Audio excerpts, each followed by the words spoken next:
Assalamualaikum warahmatullahi wabarakatuh. Waalaikumsalam warahmatullahi wabarakatuh. Alhamdulillah syukurillah la nikmatillah la khawla wa la quwata illa billah amma ba'du. Alhamdulillah Zat. Ini Iya. bulan yang ke Yang keberapa ini? Yang Sudah keberapa? banyak ini ya. Hijriah atau Masehi ini? Kalau Hijriah sekarang Dzulqa'dah, akhir Dzulqa'dah. Akhir Dzulqa'dah. Lah, Sekitar 25 atau 25 Dzulqa'dah ya. Kebetulan tema kita ini tentang bulan, Zat. Oh. Apa? Ingat cicilan? Bukan, Zat. Tentang kalau tidak salah itu berarti benar ya. Oh iya. Tentang bulan Zulhijjah. Dzulhijjah, Bulan Masya Allah. Dzulhijjah. Sebentar lagi, kalau Dzulhijjah mungkin sekitar nggak sampai semingguan. Lah, masalahnya orang-orang itu biasanya enggak tahu kebanyakan tentang bulan-bulan Hijriah itu Oh, nggak tahu, nggak apa. Iya, Iya. biasanya kan loh, kalau bulan Zulhijjah atau bulan Kurban itu di bulan apa? Oh gitu. Saya KPR, lisennya itu iya. pakai Masehi. Semua sekolah-sekolah pakai Masehi. Ya, enggak ada libur 12 Rabiul Awal atau libur apa 1 Muharram lah. Biasanya kan Masehi semua. Iya, masih itu aja. Iya. Lah kebetulan pada tema Gimana? podcast kali ini itu kita membahas tentang keutamaan, Mm-mm. keistimewaan dari Istimewa. bulan Zulhijjah. Dzulhijjah. Masih bersama MC yang sama, MC yang tidak terkenal. Dan Masya Allah. Ustadz papan atas yang selalu mengisi hari-hari Hari-hari apa ya? hari-hari podcast ini katanya. Masya Allah. Jauh-jauh dari Jombang bersama Ustadz Abu Haris Danang Santoso terkait keistimewaan bulan Zulhijjah. Bulan Dzulhijjah. Iya. Menarik, Zat. Ini sebelum masuk ke pembahasan. Hmm. Kenapa, Zat? Kita itu lebih apa namanya? Kan tadi sudah disinggung di awal terkait dengan bulan Masehi dan bulan Hijriah. Ah. Nah, perbedaannya apa dan kenapa kok kita sebagai apalagi generasi yang saat ini, Zat, lebih mengenal Januari, Februari, Oh, Maret gitu. dan lain-lain daripada Iya. bulan Zulhijjah. Biasanya kita tanyanya tahunnya itu bukan tanggal berapa, kapan. Iya. Nanti tunggu sidang atau maksudnya di kalender tanggal merah lain-lain. Tapi secara keseluruhan kita enggak begitu hafal atau tidak terbiasa dengan bulan-bulan Bulan Hijriah. Hijriah. Baik. Bismillah, wassalatu wassalamu ala Rasulillah wa ala alihi washabihi wa man wala ma ba'd. Baik. Kalau ditanya tentang masalah kenapa kok kita atau kebanyakan lah kaum muslimin di negeri kita kurang begitu dekat dengan bulan Hijriah ya, karena memang kondisi yang tidak memungkinkan atau kondisi yang memang tidak terlalu membuat kita dekat dengan bulan Hijriah. Dalam artian hampir di semua lini apa namanya kehidupan bermasyarakat ya yang sifatnya duniawi itu menggunakan bulan-bulan Masehi. Bulan Masehi. Ya, perkantoran, sekolah, kemudian ya mungkin ya tadi cicilan-cicilan itu. Arisan gitu. Semua. Itu hanya pakai bulan apa namanya? Bulan Masehi. Ya, termasuk juga gaji. Jadi ini kan hitungnya pakai bulan Masehi. Iya. Dimanapun itu semuanya. Sehingga memang mau nggak mau ya kita akhirnya semakin dekat dengan pengetahuan terhadap bulan Masehi. Namun juga akhirnya kita tidak terlalu memperhatikan bulan Dzulhijjah. Soalnya kalau kadang kalau bulan Masehi saja tanggalnya itu ya disuruh ngafal itu, kita masih berpikir ini tanggal berapa Masehi ya Berapa gitu. Masehi? Apalagi ini disuruh double. Masih sama Hijriah. Masehi saja kadang lupa, apalagi dua gitu loh. Makanya akhirnya ya kita tidak terlalu familiar dengan bulan-bulan Dzulhijjah.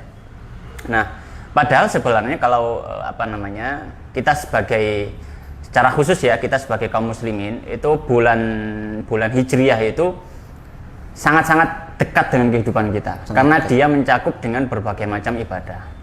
Ya, mencakup berbagai macam ibadah. Bisa kita katakan ya seluruh ibadah yang berhubungan dengan waktu adalah dengan menggunakan kalender Hijriah. Bisa kita katakan seperti itu. Ya, bisa kita ambil contoh misalkan apa? Misalkan Ramadan puasa bulan Hijriah. Kemudian puasa-puasa yang lain, puasa-puasa sunnah misalkan puasa Muharram. Termasuk juga bulan Dzulhijjah. Hari raya kita juga ngitungnya bukan kalender Masehi, tapi ngitungnya adalah kalender Hijriah. Demikian juga misalkan di luar ibadah puasa, misalkan apa? Contohnya Kalau misalkan hal-hal yang berhubungan dengan misalkan taruhlah dengan menghitung sesuatu, misalkan kayak ada orang yang dia memiliki apa namanya, memiliki jangka waktu haid gitu ya. Kalau jangka waktu haid, kita tahu bahwanya kalau dalam fikih haid itu wanita itu dalam 1 bulan normalnya adalah sekali haid dan sekali suci masa itu.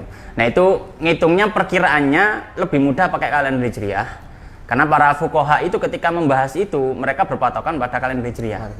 Dalam artian kalender hijriah ini kalender bulan. Yang menggunakan patokan bulan, sehingga sebagaimana dalam hadis disebutkan ya, Nabi SAW menyampaikan asyru wahakadha gitu. Jadi bulan itu bisa jadi 30 hari atau 29 hari. Kalau di kalender Masehi nggak mungkin. Bukan nggak mungkin ya. Masih ada, yaitu 31. Kalau 29 itu mungkin di Februari itu pun jarang. Kalau kemungkinannya adalah 30 sama 31. Kalau dihitungan hal yang berhubungan dengan Islam, maka 1 bulannya itu sekitar 30 sampai 29 atau 29 sampai 30. Iya. Makanya kalau misalkan taruhlah ada, misalkan kita bicara yang lain, misalkan kafarah. Kafarah ada orang yang jima di bulan Ramadan dengan sengaja. Kafarahnya kan puasa puasa selama 3 bulan berturut-turut. Nah, bagaimana kalau misalkan puasanya pas tengah bulan, bukan tanggal 1? Kalau pas di tanggal 1-nya jelas. Kalau misalkan sebulannya 29 ya selesai 29. Ya, kalau 30. Nah, bagaimana kalau dia pas tengah-tengah? Maka para ulama menyampaikan kalau seperti itu puasanya di tengah-tengah, maka dihitung bulan itu menjadi 30 hari. Menjadi 30. Nah, itu lebih mudah ketika kita menghitungnya dengan kalender hijriah. Karena kalender hijriah itu antara 30 sampai 29 itu. Ya, antara 20 sampai. Kalau ngitungnya pakai kalender Masehi, misalkan 31. Sebenarnya kalau secara hitungan satunya itu sudah bulan lain. Masuk bulan lain. Bulan lain gitu. Ya, jadi ala kulli hal sebenarnya hitungan kalender hijriah itu sangat erat kalau yang berhubungan dengan ibadah kita. Jadi hendaknya seorang muslim ya tetaplah paling nggak mengetahui tentang hal tersebut, ya, karena berkaitan erat dengan ibadah-ibadah yang banyak. Nah, gitu. Ini tadi kan sudah disinggung, kenapa kok kita lebih terstruktur dengan kalender Masehi. Saya tuh juga kadang-kadang taunya itu dari postingan. Jadi kalau hafal tanggalnya enggak. Oh gitu. Bulannya mungkin hafal karena tugas sekolah tuh ya. Muharram, Safar, lain-lain itu.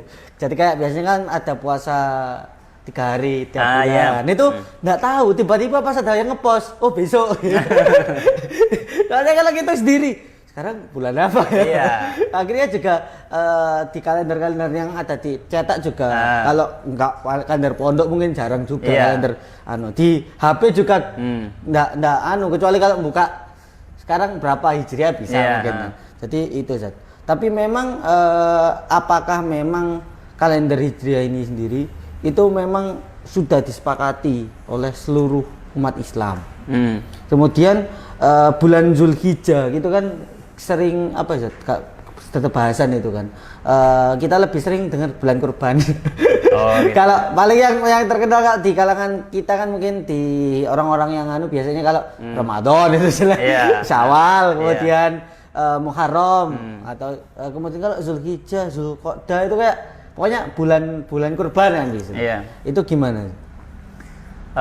Di konteks apa ini? Pertanyaan tentang masalah di konteks yang tadi bahwa kita sendiri kan karena tidak tahu akhirnya perlu ada orang-orang yang tanda kutip memberitahu terkait dengan mungkin poster, postingan dan lain. Kita sebagai orang awam enggak biasa dengan itu. Kemudian supaya kita itu tahu. Oh gitu. Gitu. Lebih ke itunya.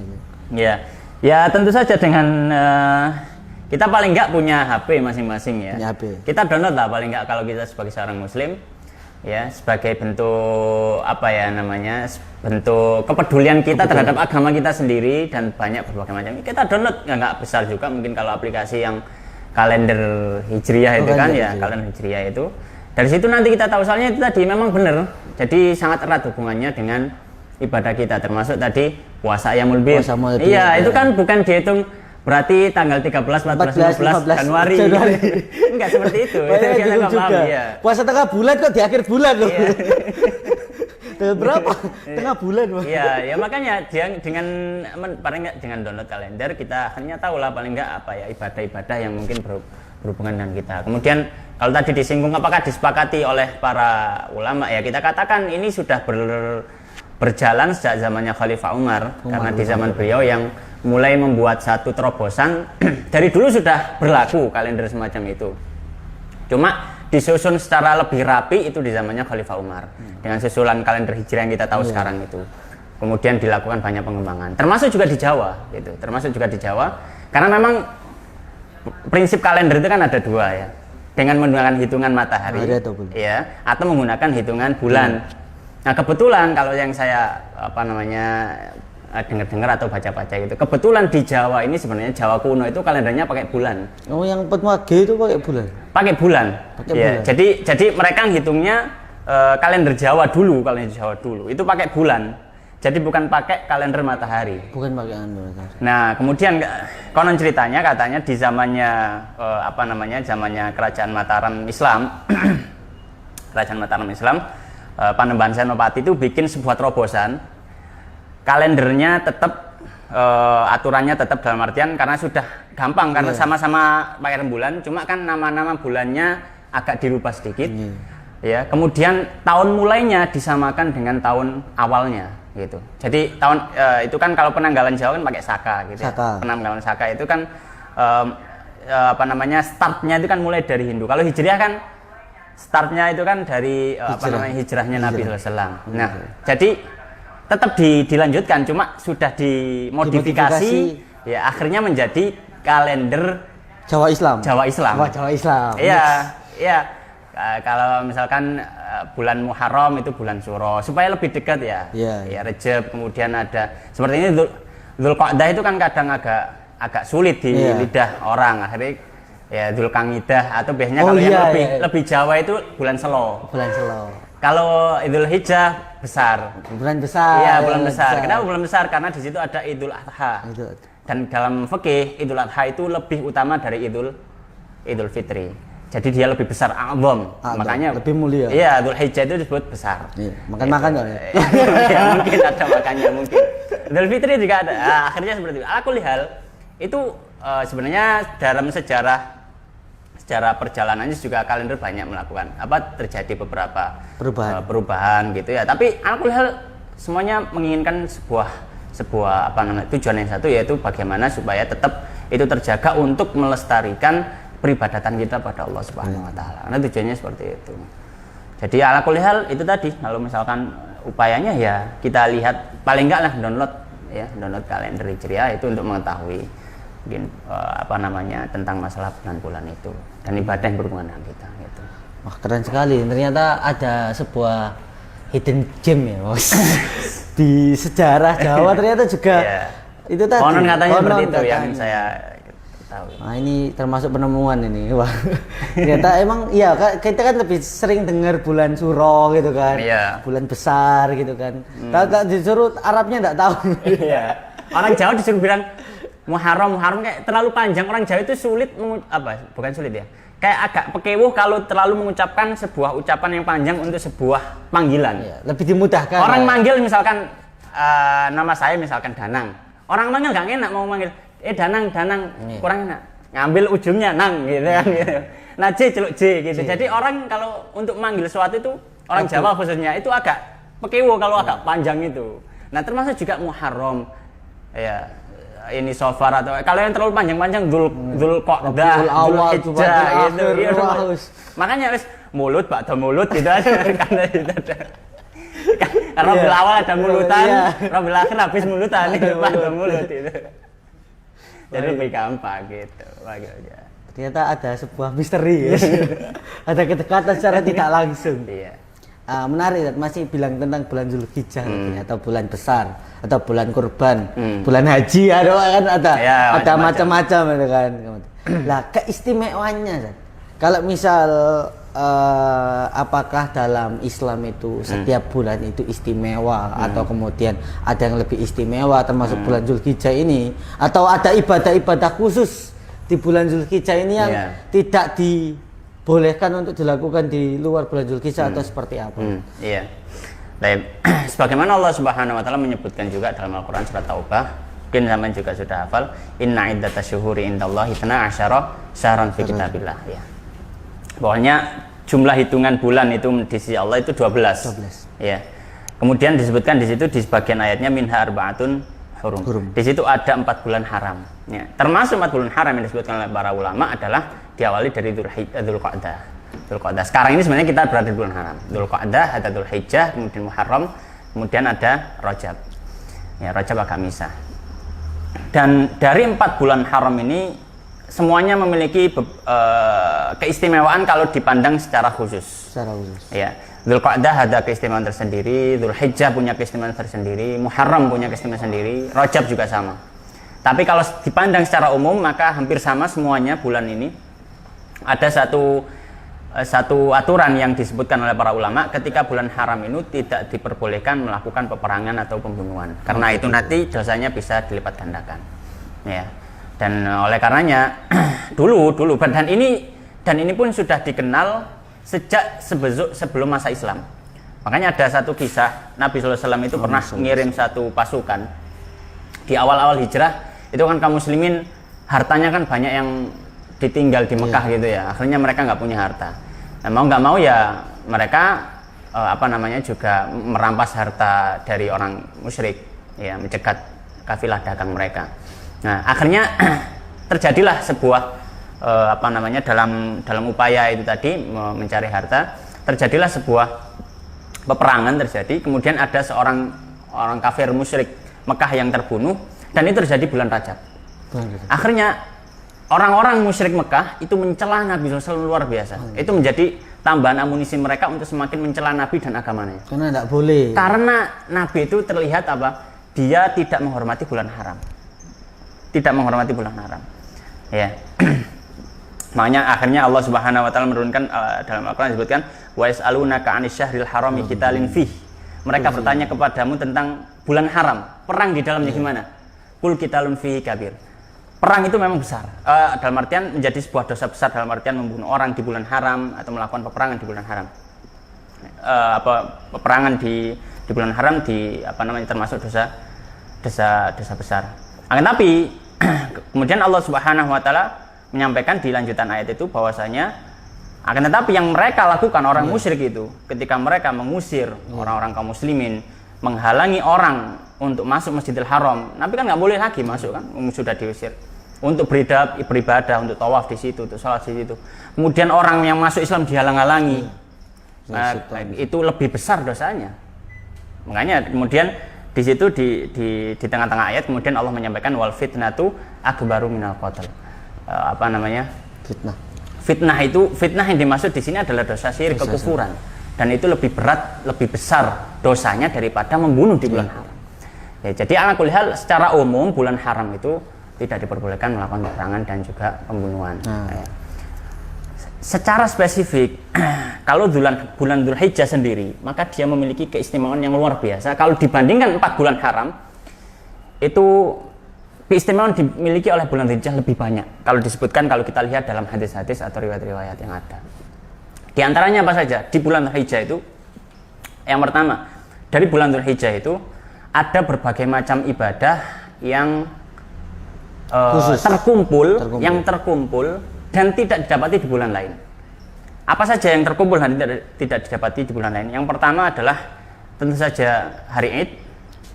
Kalau misalkan ada yang ngomong lu hari Id kan di Syawal ada. Ya, Syawal kan ada Id juga. Tapi Idnya di situ dia berkumpul dengan ibadah penyembelihan. Penyembelihan nggak ada. Ada penyembelihan. Ada ibadah haji. Ada ibadah haji. Ibadah haji nggak ada, cuma Dzulhijjah.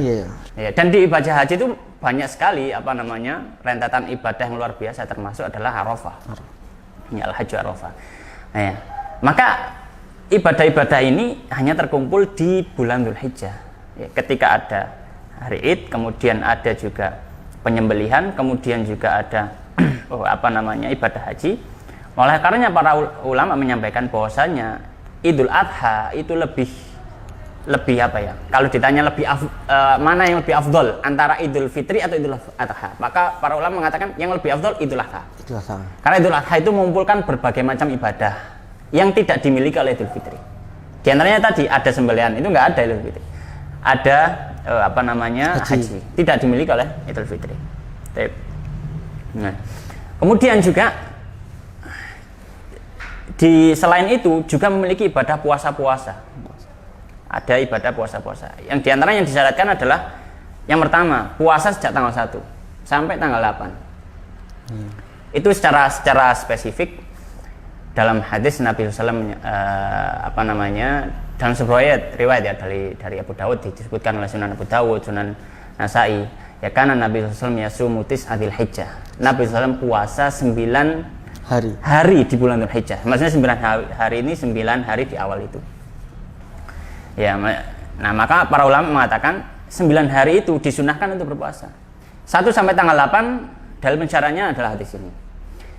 Tanggal 9-nya masuk hadis ini juga, dan ada keutamaan yang lain ditambahkan oleh hadis yang lain di mana Nabi SAW menyampaikan bahwa siyamu yaumi Arafah ahtasibu 'ala Allah an yukaffira sanatal madiyah wal qadimah atau kama qala Rasulullah SAW. Pokoknya aku mengharap puasa di hari Arafah itu bisa menghapus dosa setahun yang telah lalu dan setahun yang berikutnya. Ya. Dan itu keutamaan yang besar sekali. Jadi 8 hari itu puasa, kemudian ujungnya hari Arafah itu kaum muslimin berpuasa, dan itu luar biasa ibadah di situ. Hanya saja puasa ini tidak disyariatkan bagi jamaah haji. Ya. Dalam artinya disyariatkan, tidak disunahkan, tidak dianjurkan untuk jamaah haji. Kalau jamaah haji dia berada di Arafah kan, dia fokus saja sama Arafah. Ya, tidak perlu puasa. Berarti untuk yang tidak non jamaah haji, yang tidak haji, yang tidak haji. Nah, itu puasa di Arafah. Berarti yang tidak melakukan haji, yang tidak sedang melakukan yang haji. Tidak bukan berarti yang bukan gelar Pak Haji terus dia enggak kan beda. Lah ya kan jamaah haji. Yang jamaah haji enggak usah puasa. Yang berangkat tahun 9. Ini. Ya. Yang tahun kemarin udah tetap puasa. Tetap puasa. Barangkali masih merasakan vibes hajinya. Kegawa males ini males puasa. Pas dari. Lumayan dan. Iya, itu secara spesifik, dan ada riwayat juga menyampaikan secara umum dalam hadis yang sahih riwayat Bukhari dan lain sebagainya, dan menyampaikan ma min ayyamin al-amalu fiha habu ilallah. Tidak ada suatu hari-hari yang mana amal di dalamnya itu lebih dicintai Allah Subhanahu wa taala. Ya, minal asri, daripada 10. Maksudnya 10 itu para ulama menafsirkan 10 ini maksudnya Nabi SAW 10 awal bulan Dzul Hijjah. 10 awal bulan Dzul Hijjah. Makanya 10 awal di bulan Dzul Hijjah itu sangat spesial. Kayak berarti 10 ini saya ingat 10 hari terakhir ini. Itu mungkin mirip seperti itu. 10 ini. Kalau Ramadan 10 kayak blesel. Jadi kalau Ramadan punya 10 hari terakhir, bulan Dzul Hijjah punya 10 hari awal. Ini yang lebih utama mana kira-kira? Wallahu ta'ala alam kalau lebih utama mana. Tapi sebagian para ulama mengatakan lebih utama 10 hari pertama bulan Dzul Hijjah. Sebagian ulama mengatakan seperti itu. Ya. Dan itu tadi ada pokoknya amal soleh di situ itu lebih dicintai Allah gitu. Dalam riwayat lain Nabi SAW menyebutkan, ya, kalau nggak salah ini riwayatnya Musnad Ahmad dan juga dalam Sunan Darimi, disebutkan bahasanya bukan habu ilallah tapi azka indallah wa a'zamu ajran. 10 hari pertama itu amal-amalnya lebih suci, lebih bersih, dan lebih besar pahalanya di 10 hari pertama bulan Dzul Hijjah. Itu amal-amal luar biasa. Oleh karena para ulama menyampaikan di 10 hari pertama bulan Dzul Hijjah ini dianjurkan untuk memperbanyak amal. Apapun itu, mau sedekah, mau puasa, mau apalagi zikir, mau baca Quran, apalagi misalkan, dan seterusnya. Berarti ditabung dulu ya. Saya mau sedekah sekarang, nanti tunggu tanggal ini. Udah gue 10 hari pertama bulan Dzul Hijjah. Kata-katanya itu festival pahalanya dilipat gandakan. Iya, bisa jadi seperti itu. Ya, karena memang Ya itu tadi ada dan salah satu amalan juga yang bisa dikerjakan selain puasa di 10 hari pertama dari bulan Dzulhijjah ini adalah memperbanyak zikir. Ya. Allah Subhanahu wa taala menyampaikan dalam dalam Al-Qur'an, "Wadhkurullaha fi ayyamin ma'dudat." Ya, dan ingatlah Allah Subhanahu wa taala pada hari-hari yang terbatas. Sebagian para ulama menafsirkan itu adalah 10 hari pertama bulan Dzulhijjah. Oleh karenanya, termasuk amalan ibadah yang juga bisa dikerjakan di bulan Dzulhijjah adalah memperbanyak takbiran. Takbiran. Nah, dari awal, Nah, ini ada perincian. Takbiran ini kalau di bulan selain kalau di Idul Fitri itu kan takbiran itu kan ada dua ya, ada takbir mutlak, ada takbir muqayyad. Mutlak itu dalam artian dimanapun silakan takbiran, mau di toko, mau di kantor, mau di jalan, takbiran itu silakan takbiran. Ya, dan itu dimulai sejak malam Id, setelah tenggelamnya matahari tanggal maghribnya malam Syawal itu sampai khotib naik mimbar. Kemudian kalau takbir muqayyad, setelah sholat itu hanya ada di Idul Adha. Nah, karena 3 hari. Idul Adha ini ada 3 jenis takbir. Ada 3 jenis takbir. Yang pertama adalah takbir mutlak ketika melihat hewan ternak. Takbir mutlak ketika melihat hewan ternak. Hewan ternak maksudnya hewan yang mau disembelih. Sah untuk disembelih ya. Misalkan melihat sapi, ya, melihat kambing. Itu takbirnya pas udah mau disembelih atau bukan. Itu bisa dilakukan sejak tanggal 1. Sampai kapan? Sampai hari tasyrik terakhir. Berarti kalau yang ternak hewan takbir terus ya? Kan sapi semua. Iya, takbiran pinggir kandang ya. Takbirannya. Saya baru tahu. Iya, jadi seperti itu. Karena Allah Subhanahu wa taala ketika menyebutkan tentang ayat yang dijadikan dalil untuk bertakbir di 10 hari pertama, Allah Subhanahu wa taala kemudian menyebutkan di lanjutan ayat itu alama razaqakum min bahimatil an'am. Kenapa kok disuruh bertakbir? Atas nikmat Allah yang diberikan pada kalian daripada hewan ternak itu. Ya, oleh karenanya sebagian, dan ini pendapat sebagian ulama ya termasuk mazhab Syafi'i, yaitu ketika takbir itu disyariatkan, kemudian Allah menyebutkan satu alasan di situ, maka alasan itu dipakai untuk bertakbir. Kalau nggak ada alasan maka tidak usah bertakbir. Maka bertakbir di sejak tanggal 1 sampai terakhir hari tasyrik tanggal 13 habis itu sebelum tenggelamnya matahari, itu silakan bertakbir ketika melihat hewan ternak. Karena di ayat itu ada catatan alama razaqakum min bahimatil an'am. Ya. Sebagian ulama memandang takbir itu tidak harus ketika melihat hewan ternak. Kapanpun silahkan.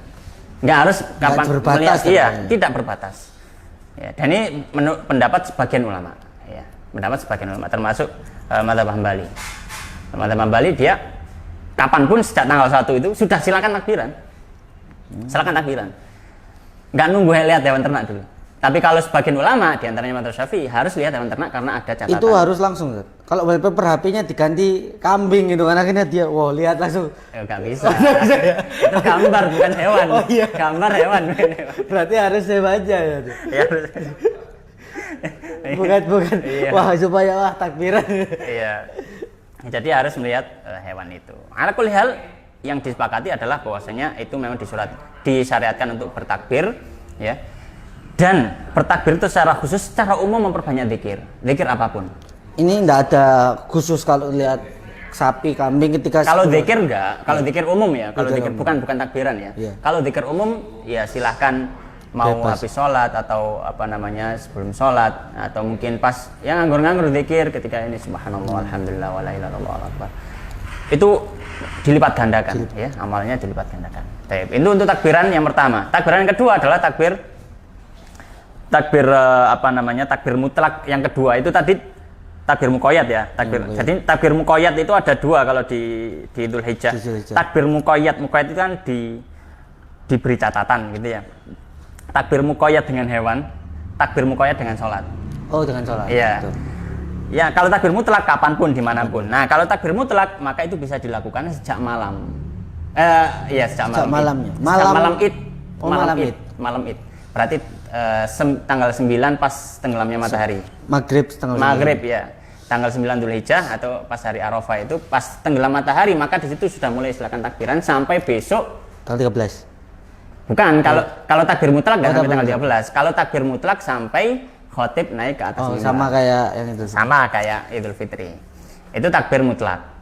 Takbir yang ketiga, takbir muqayyad lagi. Kalau yang tadi muqayyad dengan hewan, sekarang muqayyad dengan sholat. Muqayyad dengan sholat. Nah, muqayyad dengan sholat ini, akhir muqayyadnya, kita mulai dari akhir karena yang nanti awalnya itu ada sedikit khilaf. Yeah. Diakhiri, dan sebelum itu, muqayyad ini maksudnya adalah dia takbiran setelah sholat wajib. Ya, setelah sholat fardu, atau takbiran setelah sholat. Itu dilakukan sampai terakhir setelah sholat asar. Di tanggal 13. Sampai asar aja? Iya, sampai setelah sholat asar. Sampai setelah sholat asar. Kalau sholat asarnya jam 5 ya sampai itu. Beda sendiri kayaknya. Gimana itu? Ya PE. Kali pulang kerja gitu ya. Nah, alhamdulillah setelah sholat asar kemudian silakan takbir muqayyad sifatnya. Muqayyad itu harus setelah sholat waktu. Nah, mulainya kapan? Mulainya khilaf. Kebanyakan dari para ulama, dan ini juga pendapat yang mu'tamad dalam mazhab Syafi'i, dimulainya sejak habis sholat subuh tanggal 9 Dzulhijjah. Habis sholat subuh tanggal 9 Dzulhijjah. Berarti ya. Pas setelah sahur itu ya tuh? Habis sahur. Nah, sholat subuh. Assalamualaikum warahmatullahi wabarakatuh. Takbiran. Zikir Allah, lagi. Zikir ya tuh? Enggak usah. Oh, langsung takbir dulu. Ya, kalau yang disebut takbir muqayyad itu habis sholat, habis salam, langsung takbir dulu, baru zikir. Oh, takbir dulu. Iya, takbir dulu baru zikir. Jadi, assalamualaikum warahmatullahi. Enggak usah istighfar dulu, langsung Allahu akbar. Setelah takbir baru astagfirullah. Nah, itu pendapat yang masyhur dari kalangan para ulama dari berbagai macam mazhab, termasuk yang mu'tamad dalam mazhab Syafi'i, pilihannya Imam Nawawi dan selainnya. Dimulai sejak setelah sholat subuh tanggal 9 Dzulhijjah sampai selesai asar tadi, habis sholat asar tanggal 13 Dzulhijjah, yaitu akhir hari tasyrik. Sebagian pendapat dari para, atau diriwayatkan satu pendapat dari para ulama, dimulai sama seperti takbir mutlak. Dimulai sama seperti takbir mutlak setelah sholat maghrib pada malam Id. Jadi yang satu sejak sholat subuh sudah bisa takbiran, yang satunya kalau habis sholat maghribnya. Tapi itu tanggal 9-nya ya? Bukan tanggal 1 ya? Bukan, sejak tanggal itu. Nah, itu yang diamalkan oleh kebanyakan kaum muslimin yang ada di Indonesia. Ya, jarang kalau kita lihat habis sholat, kemudian habis sholat subuh atau zuhur tanggal 9 itu sudah ada yang takbir, jarang. Iya. Habis sholat itu jarang. Soalnya masih sepi. Kalau habis maghrib kan sudah kira-kira itu banyak ya. Kalau subuh kan biasanya, walaupun banyak tenaganya tidak ada katanya. Iya. Namun ini pun satu pendapat dalam yang dinukil dalam mazhab Syafi'i. Namun ini bukan pendapat resmi. Pendapat yang dikuatkan. Pendapat yang terpilih adalah tadi. Yang subuh. Yang habis sholat subuh. Ya. Tapi kalau misalkan kita mau mencoba, misalkan habis sholat subuh sudah mulai takbir muqayyad, ya silakan. Cuma yang penting jelaskan dulu pada jamaah supaya nggak jadi fitnah. Kadang orang nggak, kok wis takbiran sih gak, mari maghrib dah gitu kan. Kadang mungkin seperti itu. Tapi kayaknya harus gitu. Viral dulu baru klarifikasi. Oh gitu. Bonyok dulu baru. Wah, kenapa Anda? Oh ini rujukan saya. Bonyok dulu baru bisa diamalkan ya. Begitu berat sekali memegang sunnah. Bara api itu. Ya enggak harus bonyok dulu ya. Enggak ya itu tadi ilmu itu, makanya Sayyidina Ali radhiyallahu anhu mengatakan khatibun nas ala qadri uqulihim. Ngomong ke manusia itu sesuai kadar akal mereka. Jangan sampai kita melakukan sesuatu mereka nggak tahu, akhirnya menjadi suatu hal yang kok aneh gitu loh. Makanya pepatah aliran apa lagi ini? Makanya pepatah mengatakan alinsanu aduun liman jahilahu. Manusia itu dari hal yang tidak diketahui. Dia akan menjadi musuh terhadap suatu hal yang dia nggak tahu. Dia tahu. Pasti dia akan jadi musuh. Ini kok biasanya takbiran habis sholat kok, biasanya habis maghrib kok ini sudah habis subuh sudah takbiran. Itu kadang orang ini. Yang penting dijelaskan dulu. Ya, tidak masalah. Gitu. Nggak tahu kalau di Muhammadiyah gimana? Wah, Bisa, Pak? itu pendapatnya majelis. Oh, ya sama dia, Pak. Saya di sini sebagai MC. Menarik Zat. Ini itu tadi ada banyak sekali banyak yang harus dicatat ini. Iya. Ya, kayak tadi takbir muqayyad bil hayawan, kemudian mutlak. Kalau mutlak kan sudah am lah, maksudnya sudah umum dan lain-lain. Apakah memang dari 3 takbir ini ada bacaan-bacaan khusus atau ya takbir yang sama kayak takbir biasanya itu? Iya, kalau takbir yang masyhur ya yang sudah kita dengar ya Allahu Akbar, Allahu Akbar, Allahu Akbar, la ilaha illallah, Allahu Akbar, Allahu Akbar, walillahil hamd. Itu yang sangat masyhur sekali. Ada sebagian kecil para ulama yang memandang bahwasanya takbirnya cuma 2 kali saja. Allahu Akbar, Allahu Akbar, la ilaha illallah gitu.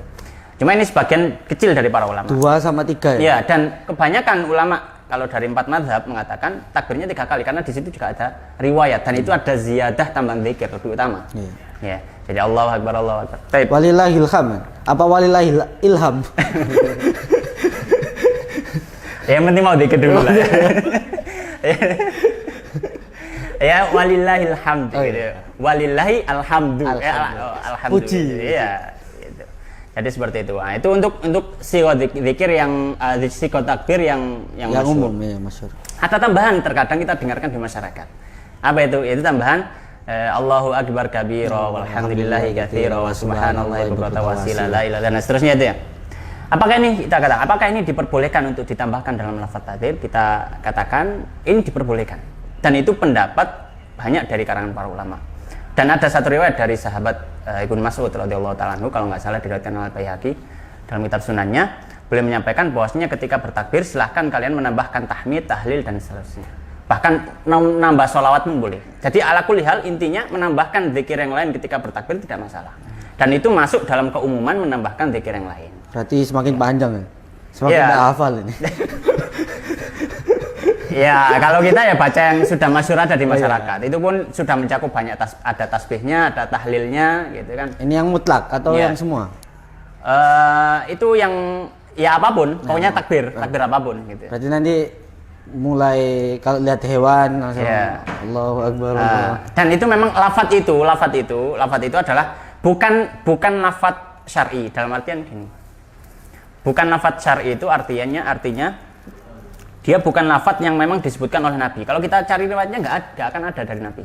Atau lafadz yang disebutkan oleh sahabat bukan seperti itu. Jadi sahabat cuma memberikan edukasi keumuman saja. Kemudian para ulama membuat lafadz yang kiranya bisa langsung untuk diamalkan. Karena tidak semua masyarakat bisa membuat lafadz sendiri. Kan gitu. Jadi ini sifatnya lafadz itu bukan lafadz syar'i yang dia sakral nggak bisa dirubah, enggak. Bisa dirubah, yang penting ada tasbihnya, ada tahlilnya, nggak masalah. Ya. Karena itu sifatnya umum. Tapi karena yang sudah masyhur di masyarakat yang ya seperti itu ya sudah kita pakai lafadz itu. Dan sekali lagi itu bukan lafadz syar'i. Jadi nggak mungkin kita mau cari lafadz itu dalam kitab hadis nggak ada. Tapi kalau kita cari dalam kitab fikih bakal ada. Bisa kita dapati misalkan dalam al-adhkarnya Imam Nawawi. Imam Nawawi punya kitab zikir-zikir, kumpulan zikir-zikir. Itu juga menyebutkan lafadz ini. Dan itu memang nggak lafadz diambil dari nas, bukan. Karena itu diambil dari keumuman ucapannya sahabat Ibnu Mas'ud dan juga beberapa sahabat lain. Ketika takbiran itu silakan nambahi tahmid, nambahi tahlil. Maka para ulama membuatlah sebuah siko-siko, lafadz-lafadz yang kiranya bisa langsung diamalkan. Karena tujuannya adalah untuk diamalkan. Ilmu untuk apa? Untuk pengetahuan saja. Harus diamalkan. Nggak ada fungsinya, harus ada amalannya gitu. Luar biasa ini, semakin merinci sekali. Kebetulan belum bulan Zulhijjah, kita minum dulu dari warih ini. Jadi supaya nanti ketika 10 hari terakhir itu lebih kuat menghadapi keutamaan ibadah. Di antaranya tadi kan berpuasa. Karena saya adalah tipe-tipe yang kurang kuat biasanya. Jadi harus menyiapkan dulu dari sekarang. Emang enggak mesti.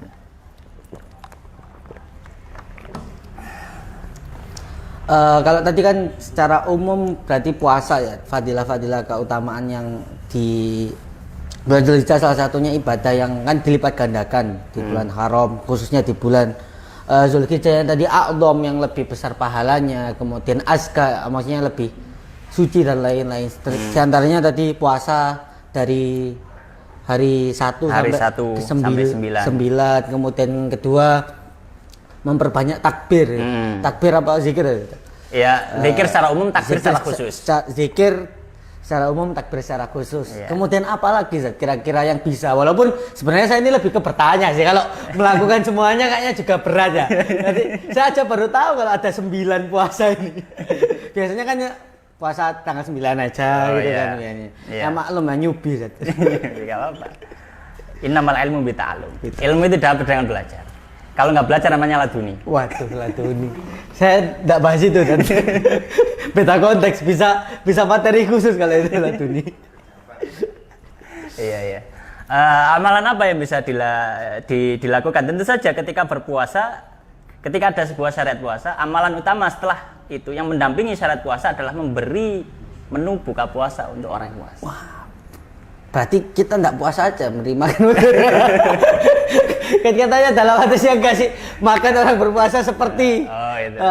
Sebagai orang-orang yang nggak kuat seperti saya ini, wah ini alternatif. Itu fikihnya pebisnis. Alternatif yang bagus kayaknya. Dapat keuntungan sebanyak-banyaknya dengan kan. Iya. Berarti kita kurangi uang jajan, kita karena sulit ngasih menu buka. Ya soalnya itu Zat, kalau misal di Ramadan itu kan kebanyakan mayoritas lah, walaupun memang ada yang tidak berpuasa karena uzur ya kan, atau perjalanan misalkan. Tapi kalau ketika di luar Ramadan itu puasa kan kayak sebuah tantangan tersendiri gitu kan. Iya. Ya mungkin ini menjadi salah satu luar biasa emang. Ya, makanya itu masuk dalam keumuman sabda Nabi SAW di mana beliau menyampaikan man fattara sha'iman falahu mithlu ajrihi min ghairi an yanqusu min ajri syai'an atau kama qala Rasulullah. Jadi siapa yang memberi menu buka puasa, memberi sesuatu untuk berbuka orang yang sedang puasa, itu secara umum nggak harus Ramadan, puasa apapun. Iya, puasa apapun. Kemudian kita beri menu buka puasa, maka seperti mendapatkan pahala seperti pahalanya orang yang puasa tadi. Ya, tanpa mengurangi pahala orang itu. Tanpa mengurangi. Ini kan bisa jadi alternatif kan? Alternatif. Iya. Soalnya sulit kan, kayak misal enak-enak kita sudah berpuasa kemudian diundang hajatan itu kan. Bagi orang-orang yang imannya kuat kan, wah tetap ini soim wah.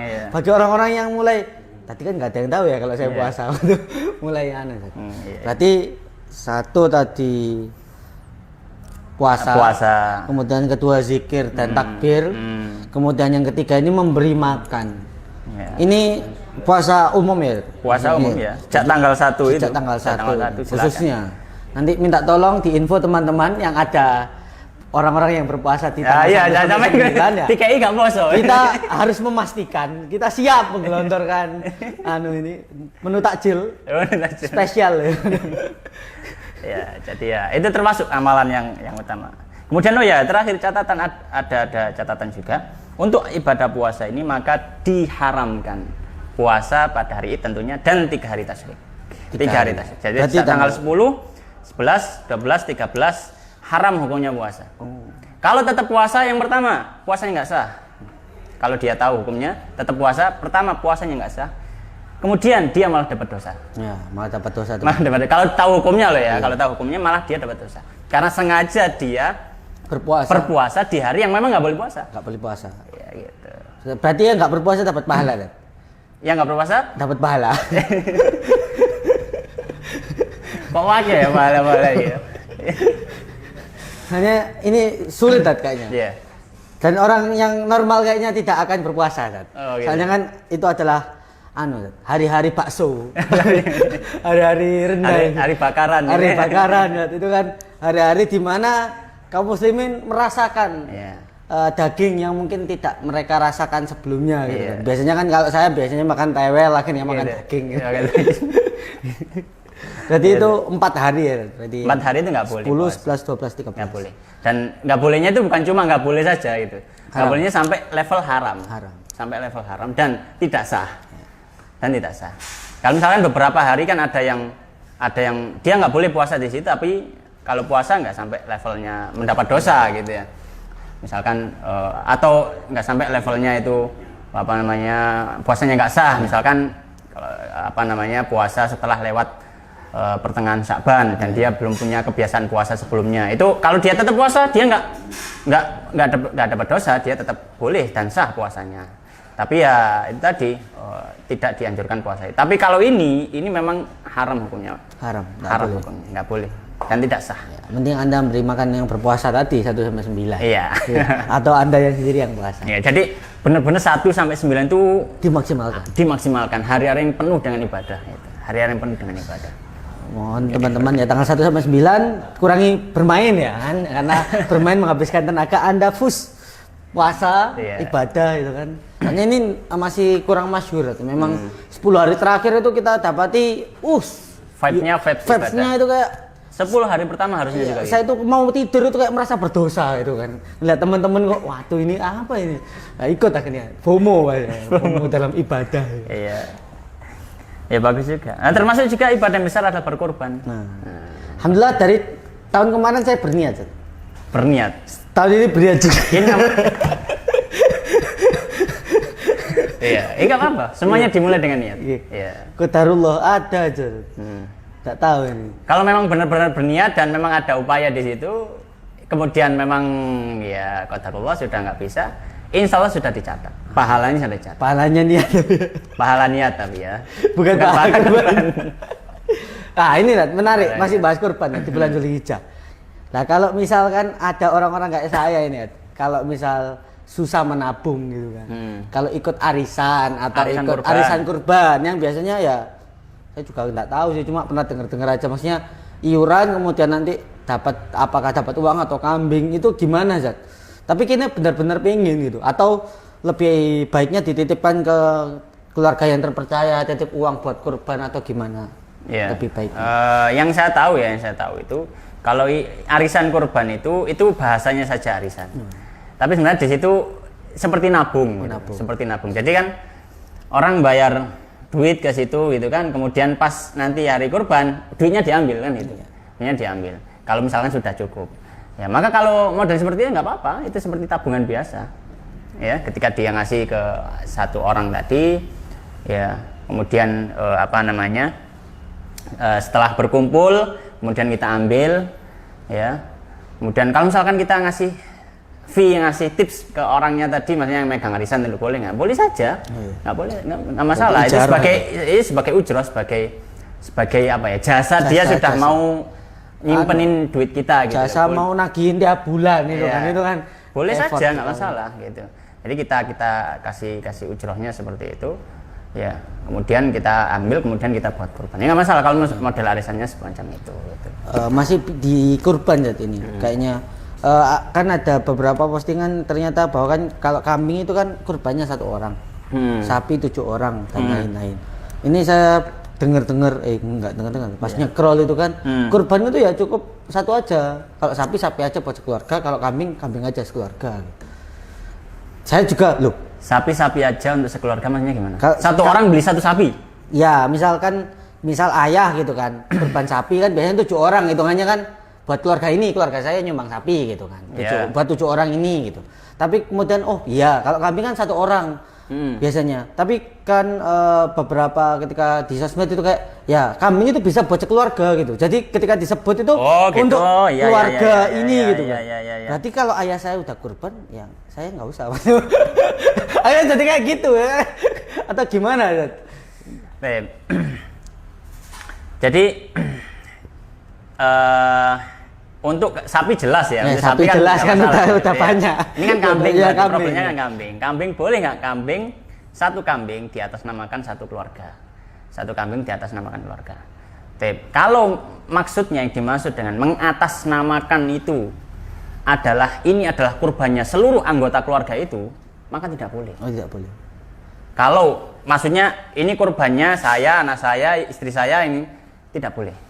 Tidak dianggap sah. Kenapa? Karena 1 kambing 1 orang. Itu kalau misalkan yang dimaksud dengan mengatasnamakan itu adalah maksudnya kambing ini untuk semua anggota keluarga saya. Apalagi patungan. Gini aja nggak kurang betul gitu ya. Apalagi patungan, malah patungan ya nggak dianggap sah. Itu sembelihan biasa. Ya, sama kayak SD nyembelih ayam misalkan gitu. Atau mungkin kalau misalkan ini ya relevan dengan ini ya. anak SD misalkan, ayo iuran, buat apa? Buat kita kurban. Apakah boleh kita katakan, ya boleh-boleh saja, tapi jangan dinamakan kurban, latihan kurban. Karena secara kurban dia nggak sah, secara fikih. Dia nggak sah. Gimana anak misalkan nyumbang 20.000 dia dapat satu bagian sapi. Itu Zat. Saya dulu berarti kalau itu hitungannya kurban, saya dari SD sampai SMA kurban Zat. Iuran 200.000 terus. Ya 200.000. 200.000. Iuran sekarang 3.500.000 satu sapi. Kalau itu jatuh kurban, saya ikut iuran yang 200.000 Iya, aja. jadi bahasanya kita adalah untuk latihan kurban. Ya, nggak masalah. Supaya itu juga mengantisipasi supaya tidak salah paham juga untuk anak didik kita. Iya. Dikira nanti kalau gitu wis sore ngumpul wong sak RT kayak itu sapi siji kayak kurban. Iya. Nggak bisa. Akhirnya kalau sapi ya. Nah, alkohol kalau kambing tadi untuk iuran jelas nggak boleh. iuran. Atau diatasnamakan per keluarganya masing-masing. Ini kurbannya, ini kurbannya, ini kurbannya ini, maka juga nggak boleh. Yang boleh adalah atas nama satu orang karena dia yang beli. Iya. Dia yang beli. Kemudian dia dalam hati meniatkan dalam hatinya, semoga pahala kurban ini juga untuk keluarga saya. Oh, itu boleh. Itu boleh. Dia meminta kepada Allah sifatnya. Oh iya. Bukan ini kepada ini untuk satu keluarga saya, enggak bisa seperti itu. Ya, jadi ya satu kambing tadi dia atas namakan dirinya, yang beli siapa? Kasih. Kemudian setelah itu dia sendiri si pengkorban yang dalam hatinya berniat kepada Allah dan memohon kepada Allah supaya yang lain juga dapat pahala yang seperti saya. Bukan pahala kurban. Mereka nggak mungkin dapat pahala kurban karena nggak kurban. Dapatnya apa? Semoga dapat pahala seperti seperti orang yang puasa tadi, orang yang ngasih makan orang yang puasa. Dia nggak puasa, nggak mungkin dapat pahala puasa. Beda, cuma seperti pahala orang yang puasa. Hampir menyatu. Ya, jadi seperti itu kalau mau diperinci gitu ya. Kalau ngasih orang makan orang yang berkurban dapat pahala kurban.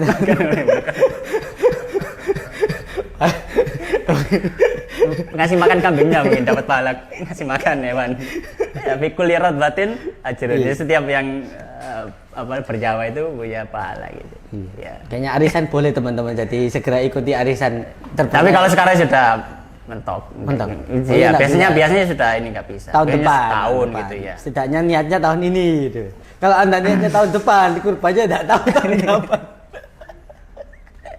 Iya. Nah, ini berarti ada berapa ya tadi? Banyak. Puasa, ya makanya istimewa. Istimewa. Apa tadi? Puasa sejak tanggal 1. Kemudian takbir dan zikir. Kemudian takbir secara khusus, zikir secara umum. Kemudian yang ketiga memberi makan yang berpuasa. Memberikan orang yang berpuasa. Yang keempat menyembelih kurban. Kelima ini ya? Kelima ini. Ibadah yang sering dilakukan. Apa ini? Kan tadi juga biasanya bulan Zulhijjah itu terkenal dengan bulan haji. Iya. Iya. Yang sudah berangkat, semoga aman sampai tujuan. Dan pastikan travel Anda terpercaya. Karena kemarin ada berita, saya gitu. juga gimana gitu. Sudah sampai sana ternyata bodong, akhirnya dipulangkan. Itu kan, waduh, ini kan visanya visa kunjungan biasa bukan visa haji. Ini kan padahal haji itu kan diatur karena memang kuotanya kan enggak kayak umroh. Kalau umroh kan bisa tiap hari atau tiap bulan. Kalau haji kan memang event tahunan. Event tahunan, ibaratnya event yearly. Iya dong. Itu. Nah ini ada haji nih di bulan Zulhijjah. Kenapa kok nggak ada di bulan lain? Atau gimana ini kok bisa itu kalau kenapa nggak ada di bulan kayak sama kayaknya kenapa sholat kok 5 waktu sholat yang wajib kok 5 waktu atau kenapa sholat duhur kok 4 rakaat kenapa 2 rakaat aja kan capek pas kerja gitu kan ya aku lihat kenapa kok bulan Zulhijjah ya karena memang seperti itu aturan karena ada akam-akam hukum-hukum syariat itu ada yang makulun makna ada yang makulun makna ada yang bisa diketahui alasannya ada yang memang pure itu ta'abudi sifatnya itu sudah kita nggak ada ruang bagi akal kita untuk mencari tahu. Di luar kapasitas akal manusia sudah nggak bisa. Termasuk juga ibadah haji, ya ibadah haji di dalam masalah waktu-waktunya. Kenapa kok di tanggal ini? Ya itu sudah di luar kapasitas akal manusia. Itu memang penentuan dari Allah Subhanahu Wa Taala. Jadi ya kita tinggal manut saja. Dan memang ibadah haji itu ibadah yang luar biasa. Terkumpul di situ berbagai macam ibadah besar. Ibadah besar yang luar biasa ya dari makanya ibadah haji itu yang para ulama mengatakan dia itu kumpulan dari dua korban terbesar manusia. Yang pertama adalah korban fisik dan korban harta. Sama seperti tandingannya nggak ada kecuali jihad. Jihad itu korban fisik, korban harta. Orang mau jihad nggak mungkin harta doang. Ya bisa, cuma kurang luar biasa gitu, kurang afdol. Ya, atau fisik saja dia berangkat butuh biaya gitu. Jadi tidak ada yang menanding karena ya itu tadi, haji itu harus mengorbankan fisiknya. Ya, karena yang pertama nggak semua orang tinggalnya di dekat daerah tempat haji. Kemudian dan kebanyakan kaum muslimin itu jauh dari tempat haji. Itu butuh fisik yang kuat. Kemudian ketika rentetan ibadah haji itu luar biasa. Menguras fisik. Menguras fisik. Walaupun sekarang fasilitasnya lebih nyaman ya, Zat. Meskipun lebih nyaman tapi tetap menguras fisik. Ya. Apalagi tempat di sana yang belum pernah mungkin ke daerah Hijaz dengan panasnya, ya kultur shock dan ini suhu dan ini makanan juga Zat ya, maksudnya akhirnya. Iya, dalam artian itu butuh pengorbanan fisik. Dan yang kedua jelas pengorbanan harta. Harta, wah ini. Orang nggak ada kewajiban haji kalau dia nggak punya cukup harta. Ya, jadi ya memang ibadah haji ibadah yang luar biasa, mengumpulkan dua korban manusia itu. Dan hartanya ini banyak juga Zat ya. Ya lumayan. Ya lumayan sekali, luar biasa. Itu kalau dihitung akal manusia itu yang sepedaan ke haji. Kemarin ada. Ada haji. informasi dari Jawa Barat kalau nggak salah di video itu sempat saya lihat. Ada. Dia menang Olimpiade 4 bulan. 4 bulan. Mancal. Gimana Mas Andra? Siap? Ayo kita siapkan habis ini kita tahun depan ya. Bersihkan sepeda poligon kita. Siap untuk untuk mancal. Ada ya? Saya kira umroh aja. Kalau umroh kan lebih. Ya, kemarin ada. Haji. Saya lihat videonya itu. Baik, kalau seperti itu ya, mari kita katakan secara keabsahan dari sisi fikih sah, iya sah, nggak masalah. Yang penting kan dia bisa berangkat, dia punya ini. Ya, adapun untuk peraturan-peraturan negara ini kan memang untuk tertib administrasi saja supaya lebih kuota kan. Ya lebih ini. Ya, tapi kalau secara keabsahan ya tetap sah saja secara haji. Takutnya kan overload biasanya kan kuota haji, apalagi Indonesia kan mayoritas. Jadi itu sampai antri kalau nggak salah 15-17 tahun itu. Tahun iya. Makanya anak-anak kecil itu kan sekarang didaftarkan haji. Kalau saya haji insya Allah nunggu panggilan. Nunggu panggilan yang Maha Kuasa. Saya mau daftar pertama nggak ada uangnya. Iya ada uangnya. Iya. Kedua waktunya juga long term kan. Oh itu. Ya mungkin nanti barangkali dapat rezeki istri orang sana. Nggak tahu. Ya semoga diaminkan saja. Ya, barangkali. Aja. Bisa saja. Keajaiban itu nggak mustahil. Iya, nggak ada yang mustahil. Iya. La haula wala quwata illa billah. Iya. Bismillah. Wah, luar biasa sekali. Jadi gimana cara haji?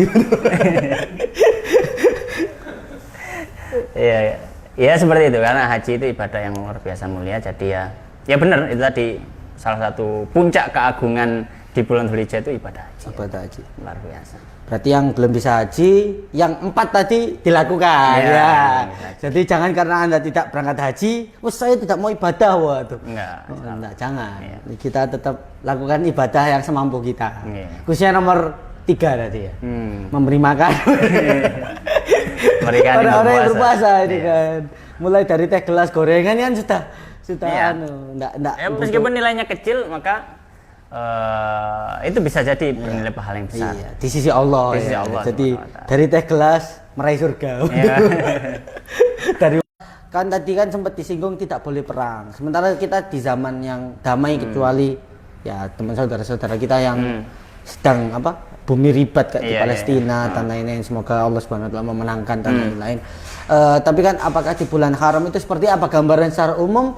Kemudian apakah di bulan 10 hari bulan Dzulhijjah ini kita boleh tanda kutip memperbanyak baca Quran, kemudian tahajud, duha, maksudnya yang biasanya tanda kutip kita tidak melakukannya secara istiqomah di hari-hari yang lain, tapi karena kita berharap karena tadi ada embel-embel dilipat gandakan yang lebih banyak, dipush ibadahnya 10 hari terakhir, 10 hari awal full ibadah, 10 hari selanjutnya full futsal atau gimana mungkin pencerahannya? Ya kalau membicarakan secara umum ya bulan haram itu kan 4 bulan itu ya di antara 12 bulan Dzulhijjah. Maka kalau secara umum memang amal-amal itu sebagaimana yang disebutkan oleh para ulama, ketika ada orang yang beramal di bulan-bulan itu lebih banyak bisa diharapkan lebih banyak pahalanya daripada bulan-bulan yang lain. Dan begitu pula sebaliknya, ketika orang melakukan dosa di bulan haram, bisa jadi dosanya akan lebih berlipat ganda. Ya, dan termasuk yang secara spesifik adalah ketika dia melakukan dosa membunuh atau melakukan peperangan. Nah, bagaimana kalau misalkan dalam kondisi yang terdesak, misalkan kaum muslimin diserang perang, nggak bisa. Atau kita pas itu perang orang-orang kafir, ya. Maka kalau kondisi-kondisi terdesak juga masalah. Tidak masalah, seperti kisahnya Nabi SAW tadi, di mana beliau harus melakukan peperangan karena kondisi terdesak melawan orang kafir, dan itu terjadi bulan Rajab, akhirnya dicela sama orang-orang Quraisy. Ya mau gimana lagi orang dalam kondisi perang, membela diri. Jadi ya apa yang terjadi misalkan di saudara-saudara kita di Palestina atau mungkin di tempat yang lain barangkali sedang berperang dalam kondisi yang sifatnya ini membela diri atau mungkin terdesak melawan orang kafir, ya maka ini tidak termasuk dalam hal yang diharamkan, ya, karena kondisinya kondisi terdesak. Ya, kemudian dari keumuman pahala di bulan haram, kalau 10 awal dari bulan Dzulhijjah itu lebih dilipat gandakan lagi karena ada nas yang secara khusus secara berarti spesifik. Kalau bulan haramnya sudah dilipat gandakan, mau ibadah dosa juga. Iya, dosa ada kemungkinan. Pahala juga, dosa juga. Nah, di 10 hari pertama bulan Dzulhijjah itu secara spesifik pelipat gandaan daripada pahala lebih besar. Karena ada riwayat tadi, mamin ayyaminal amal dan seterusnya. Tidak ada hari-hari yang lebih dicintai Allah amalan itu melebihi 10 hari pertama. Dalam riwayat lain a'dhamu ajran. Dalam riwayat azka indallah gitu. Aku lihat jadi 10 hari pertama ini amal ibadah apapun, ya tadi seperti yang saya sebutkan, secara umum amal ibadah di 10 hari pertama itu insya Allah dilipat gandakan. Dari baca Quran, dari apapun itu. Jadi ibadah-ibadah yang bisa dilakukan secara umum, yang tidak berbatas waktu atau khusus di hari-hari tertentu. Tidak ada kekhususan tapi ibadah semuanya termasuk ya tadi sedekah kemudian lain-lain. Berbakti pada orang tua mungkin. Karena juga misalkan kayak sholat sunnah biasanya nggak pernah ngelakuin, kemudian coba salat duha atau mungkin salat witir. Iya, nggak pernah salat witir. Tiba-tiba salat rawatibnya full gitu. Ini 10 hari terakhir, 10 hari awal. Ya nggak apa-apa, bagus. Besoknya nggak ada udah. Maksudnya pindah ke masjid lain, dia kan cari vibes masjid lain. Ya, memang harapannya adalah momen-momen semacam itu untuk sarana untuk latihan, mancing seperti itu. Jadi pancingan itu memang butuh, kadang manusia butuh pancingan. Event weekly. Iya butuh pancingan memang perlu seperti itu. Wallahu ta'ala. Masya Allah. Tak terasa kita sudah hampir 1 jam. 1 jam, hampir lebih ya, 1 jam lebih kayaknya. Nggak tahu lebih berapa. Tapi alhamdulillah tadi banyak faedah yang kita dapatkan. Salah satunya 5 ibadah yang bisa kita lakukan. Khususnya yang pertama tadi puasa 9 hari ya, bagi teman-teman yang mungkin masih belum tahu, termasuk saya sendiri detik ini baru tahu detik ya pokoknya hari ini pas podcast ini ternyata puasanya tidak hanya tanggal 9 tapi juga dari tanggal 1 sampai tanggal 9. Kemudian yang kedua yakni zikir secara umum, memperbanyak zikir, kemudian takbir secara khusus tadi yang sudah disebutkan, takbir ketika ngelihat hewan, kemudian takbir yang seperti takbir hari raya Id itu kan yang sampai khotib naik mimbar, kemudian takbir yang sampai sore hari sore hari di tanggal 13 dari setelah sholat asar dari habis subuh yang madzhab Syafi'i tadi ya secara yang dikuatkan ya atau kalau biasanya orang-orang Indonesia mungkin maghrib karena itu tadi banyak orang atau ada hal yang lain habis maghrib dan lain-lain. Kemudian yang ketiga memberi makan orang-orang yang berpuasa, jelas pahalanya tadi. 4 kurban dan puncaknya haji gitu kan. Ya semoga kita semua bisa maksimal di bulan Dzulhijjah nanti bisa dimudahkan, kemudian haji juga. Ya, minta itu kan. Boleh enggak minta haji? Minta haji maksudnya? Minta pada haji ya. Boleh ya enggak apa-apa. Enggak apa-apa. Tapi ya Allah niki pemerintah masih antri tapi jenengan lebih. Aduh. Iya, bisa aja. Ya tahu apa solusi ini. Ya, barangkali dapat undang langsung dari Raja Salman. Tiba-tiba Raja Salman mimpi. Mimpi ketemu Aceh. Mas sampai diundang. Tolong cari orang ini. Sangat luar biasa sekali. Ya barangkali. Bisa jadi. Ya semua kan atas izin Allah, teman-teman. Jadi itu. Ya jangan lupa teman-teman ya kalau cari HP dan aksesoris hanya di KSC Seluler ya. Ini sponsor kami. Barangkali teman-teman ada yang temper gelasnya rusak, kemudian HP-nya perlu baru untuk mendukung ibadah ternyata juga. Gitu. Kalau iya, HP baru itu kan bisa searching ibadah gitu. lebih enak lagi Zat. Oh, keutamaan. Bisa nonton podcast yang lebih jernih, lebih hati. Jangan lupa di KSC Seluler teman-teman. Nah, itu saja untuk mengakhiri bulan podcast pada hari ini. Semoga selanjutnya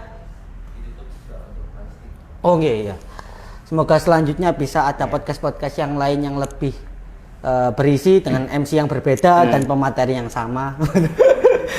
Dan mungkin sebelum ditutup nanti sebelum hamdalah dan qablul majlis doa Zat untuk saudara-saudari kita. Ya, mungkin doa sifatnya anjuran aja ya, bukan ini ya, anjuran ya untuk kita semua yang ada di sini dan juga mungkin teman-teman yang mendengarkan via live ataupun nanti rekaman ketika diupload di platform-platform dakwah itu.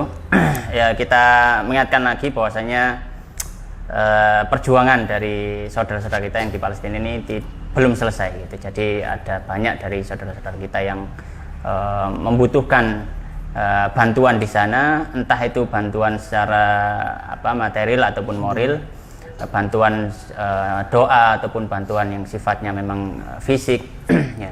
Jadi apapun yang bisa kita lakukan, maka jangan lupakan saudara-saudara kita yang ada di Palestina. Ya, paling enggak minimal lah, paling enggak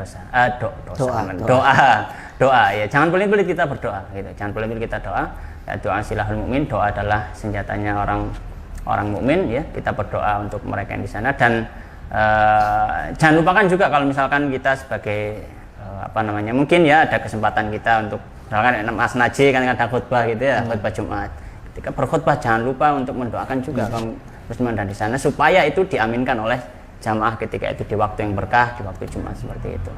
Ya, intinya tetap kita mendukung saudara-saudara kita yang ada di Palestina gitu ya. Dengan semua yang kita bisa ya. Iya. Dengan doa khususnya. Sholat setelah sholat itu doa. Iya, setelah sholat bisa atau di antara adzan dan iqamah gitu. Jangan lupakan semuanya. Apa sih? Iya, al-ais on Rafah ya. Semua mata tertuju pada Rafah. Iya, itu yang paling hangat itu. Paling hangat. Jangan lupa teman-teman, kita punya saudara. Iya. Saudara secara din, secara agama yang lebih kuat. Insya Allah mereka gugur di jalan Allah Subhanahu wa taala dan kita harus iri karena kita mendoakan bukan berarti kita kasihan, tapi karena pahala mereka sudah jelas. Dan lain-lain, dan kita berharap kita termasuk orang-orang yang mendukung perjuangan daripada saudara-saudara kita di Palestina ataupun di belahan bumi manapun yang masih dalam ikatan ukhuwah Islamiyah. Ada doa khusus mungkin? Iya, gitu aja mungkin itu. Secara umum ajakan, seruan, ada posternya ya. Karena waktu sudah menuju waktu penghabisan. Mari kita tutup podcast pada siang hari ini dengan bacaan hamdalah dan doa qabul majlis. Alhamdulillahirabbil alamin, subhanakallahumma bihamdika asyhadu an la ilaha illa anta astaghfiruka wa atubu ilaik. Saya selaku MC undur diri, Amanah Hidayat, Sadanang. Kami pamit. Wassalamualaikum warahmatullahi wabarakatuh.